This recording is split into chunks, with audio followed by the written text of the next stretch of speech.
Hello les amis, j'espère qu'on se retrouve enfin avec toujours beaucoup d'appétit et de motivation pour cuisiner. Bienvenue à nouveau sur la chaîne. Alors aujourd'hui, je vous propose un fricassé de choux bien pimenté pour déboucher les narines et les oreilles. Oui, oui, cette recette va déboucher là où c'est bouché. En tout cas, passons tout de suite à la recette sans trop tarder. Alors pour faire la recette, il vous faudra bien sûr votre chou. Moi, c'est ce petit bout de chou que j'ai, donc je vais utiliser ça directement.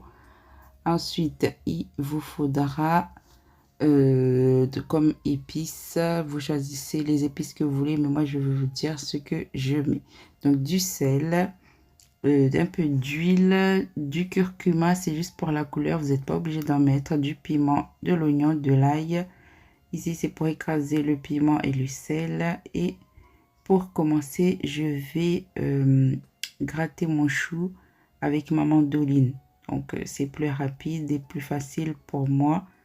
Donc, si vous utilisez la mandoline, ne faites pas comme moi. Prenez l'attrapeur des éléments là où vous piquez dessus pour gratter. Parce que la mandoline mange les doigts. En tout cas, je vous aurais prévenu. Donc, moi, je coupe directement avec la mandoline. Mais si vous n'avez pas de mandoline, vous prenez un couteau et vous coupez votre chou à l'ancienne. C'est très bien aussi et c'est très efficace avec le couteau. Donc, comme vous voyez, la mandoline facilite la vie. Donc moi je coupe comme ça donne le même résultat avec le couteau bien sûr.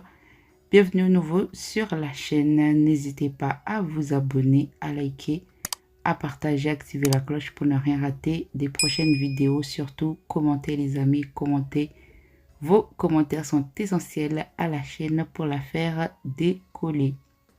Donc une fois que j'ai fini de faire mon chou, donc moi je vais tout faire. De toute façon, quand on va le faire, comment dire, cuire, en faire revenir, ça va pas faire beaucoup. Donc là, on a l'impression qu'il y en a beaucoup, mais c'est pas vraiment ça. Donc là, je vais essayer de gratter ce qu'il y a en plus. Après, je jette le bout là, le tronc, je sais pas comment on l'appelle. En tout cas, ce qui reste là, je vais pas le mettre dans mon bol. Donc ça là, je vais le jeter, je vais pas le garder. Voilà, ça on jette. Attention aux doigts en tout cas. Donc là, on a fini avec le chou. On va passer au piment. Donc notre résultat est bien beau. Non, là je vais d'abord faire l'oignon, pardon, avec la mandoline. Donc là, c'est très dangereux ce que je fais. Ne faites surtout pas ça. Si vous n'avez pas l'attrapeur des éléments là, ne faites pas comme ça. Sinon, vous risquez de vous faire manger un dos avec la mandoline. C'est super, super dangereux. Donc là, c'était juste pour aller plus vite. Hein. C'est pour moi. Mais coupez vos oignons avec le couteau. C'est très bien aussi. Une fois avoir fait l'oignon, je vais passer au piment.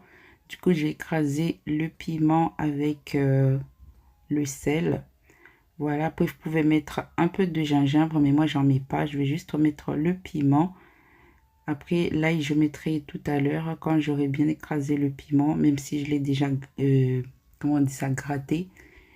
Voilà, donc je vais écraser le piment. Vous mettez le piment que vous voulez, soit du piment oiseau, piment, enfin je sais pas les autres piments qu'il y a en tout cas. Moi, c'est un piment entier pour une recette réunionnaise. Ouais. Bref, concentrons-nous. Donc là, je gratte. Le français.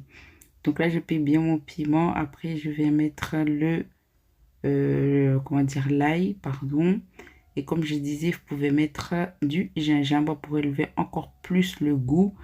En tout cas, juste le piment va vous déboucher de partout. Si vous avez un peu de rhume, si vous avez un peu de fièvre, en tout cas, ça va déboucher là où c'est bouché. Donc là, je mélange bien l'ail, le piment et le sel. Et après, on va passer à notre recette, enfin à la suite. Comme je disais, le curcuma, c'est juste pour la couleur, mais vous n'êtes pas obligé d'en mettre. En tout cas, vous choisissez les épices que vous aimez, les amis.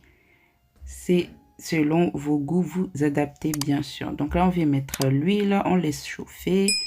Après, on vient mettre les oignons. On fait revenir les oignons tranquillement jusqu'à ce que les oignons roussissent ou ramollissent. En tout cas, c'est ça qui est là.